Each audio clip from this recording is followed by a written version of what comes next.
Hello and welcome to Practice Insider's Edge. My name is Dr. Derek Barron. And I'm Terry Barron.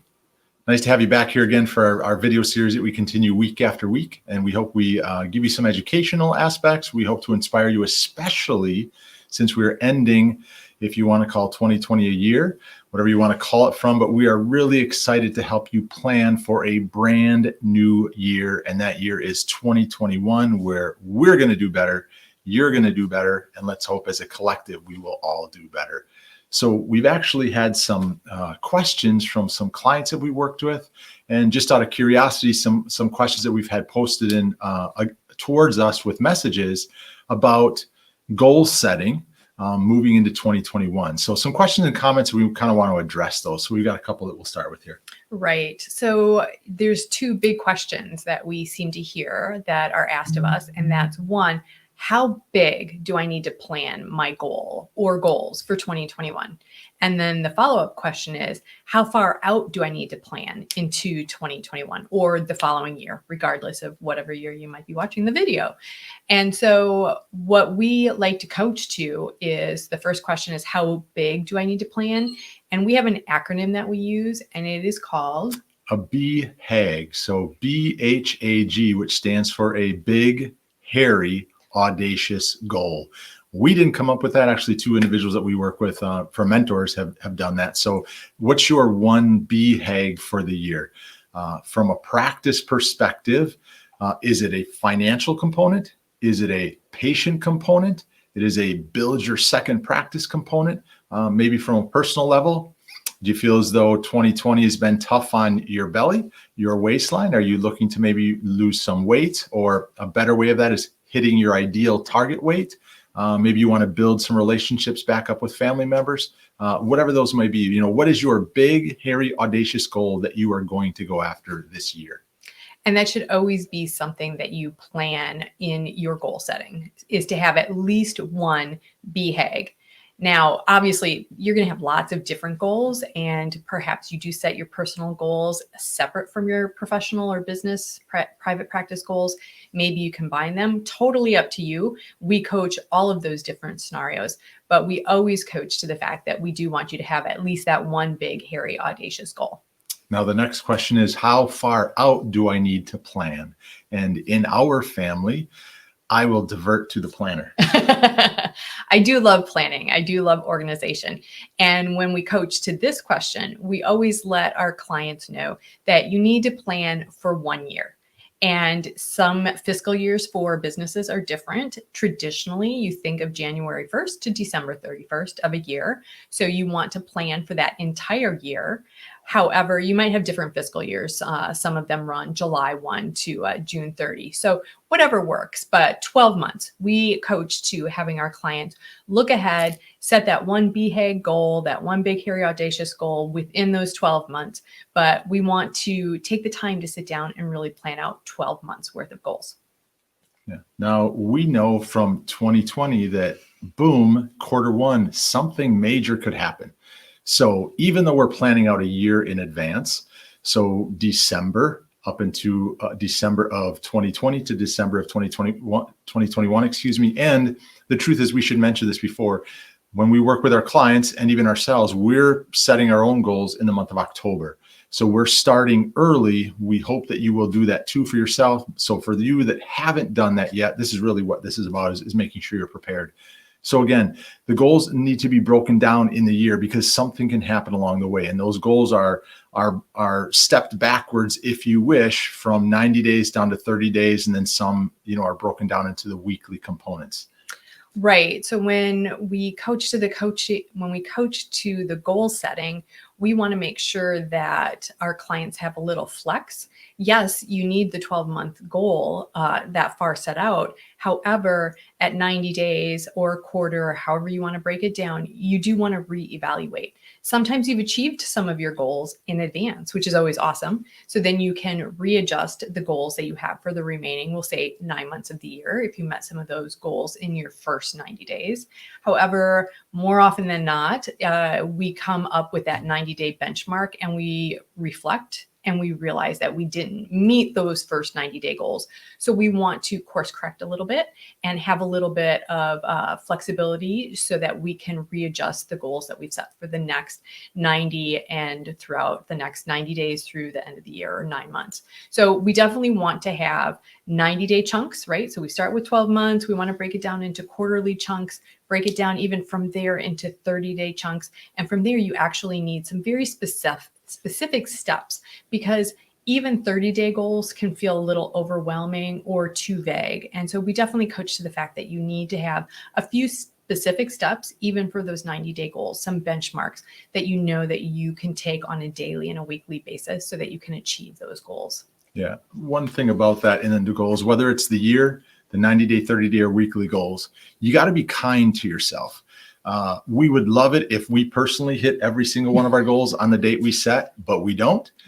We'd love it if you do. We love it when our clients do, and it doesn't always happen, but you have to be kind to yourself. You are setting something out there in the future and you're working towards that. So just do yourself a favor, realize that sometimes those goals won't be met. And like Terry had said, you hit them earlier, and that's something to celebrate. But all we have to do is look at it, as she said, recalibrate, look at it. We took a right turn when we shouldn't have. We've got to make sure that we're okay with making that decision, that we have a few more days to get to that, or we way overshot that goal. Exactly. So then the next question, and there's been a lot of speculation on this next question is it better if I handwrite my goals, or is it okay if I just type my goals? Yeah. For me, I want to hit this real quick. I am not an e-reader book person. In other words, I like to have something physical in my hand that I can underline. Maybe you are much more tech savvy than I am, that like to use your Kindle and you underline it or highlight it, whatever it is. I like a physical book. So handwritten versus typed, meaning computer-based, or handwritten, a goal book. I like to hold up my goal book and I like to carry it around with me wherever I go. So I'm looking at that for both personal and business. So there's some research that kind of hits on that highlight as to why handwritten is better. And granted, we don't want to take away from the fact that we know typed is easier. Typed goes into your electronic devices. There's no problem in typing, but maybe that first draft or the outline, we definitely recommend when we're coaching that you actually handwrite those goals. Being in medicine, hopefully all of us understand that there is a neuromuscular connection between the brain and the hand. And there's been a lot of research, and there are a lot of experts out there that have proven evidence that handwriting, particularly goals, has been proven to make you 16.6 times more likely to be successful in achieving your goal. And that's a huge number when you think about the fact that you want to be successful in these goals that you're setting. So we definitely coach to taking a draft, stab at it, and putting things down in a handwritten format.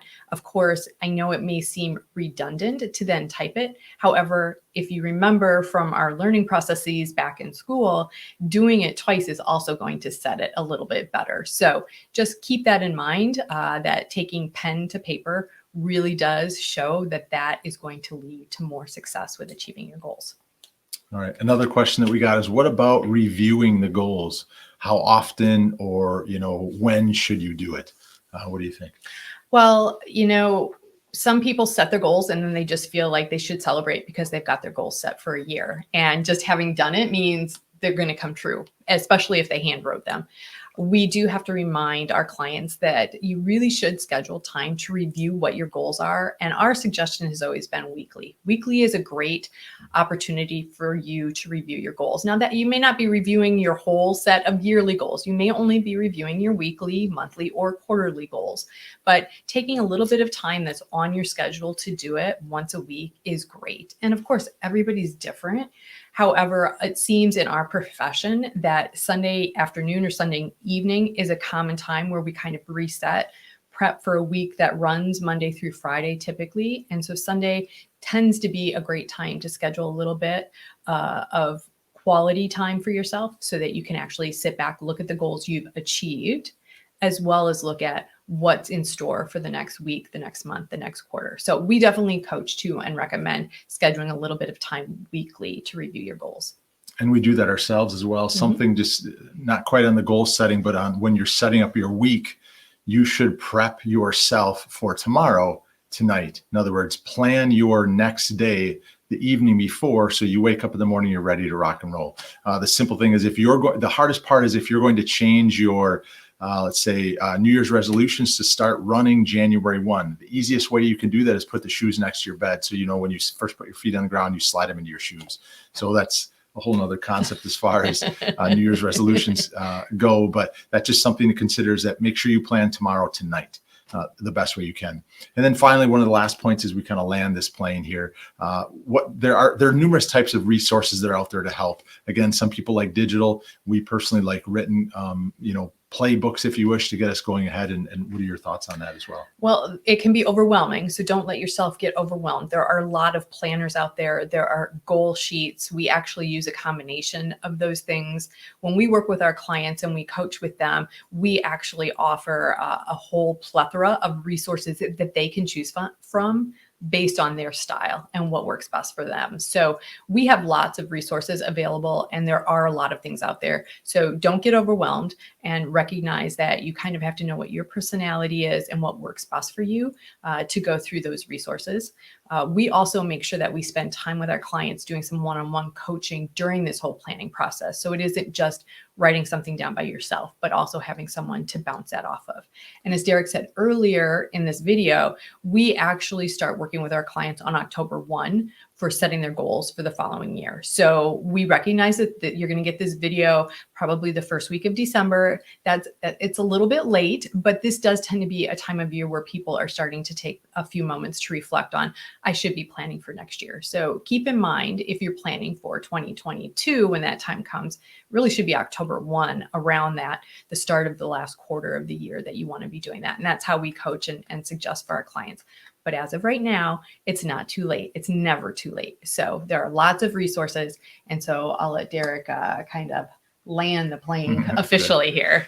As always, if you are a private practice healthcare business owner and you're looking to grow and or scale your practice, and you want more new patients, or you want advice on how to do goal planning going into 2021 so you can almost completely forget 2020 and what's gone through that. But I will say, don't forget the people that have passed. It's a horrendous thing that's happened. I don't want to change the attitude of this, but there's many people that have passed for unfortunate reasons. We pray for all of you that are out there in that situation. But if you are interested in having a conversation with us, on this page, there will be a button that you can schedule a consultation with us, or a discovery call if you wish, or just, put something down in the below the video, say goal setting 2021, and we'll get back to you on that. So thank you again for your time with us on the goal setting for 2021. We appreciate it. We wish you a fantastic week.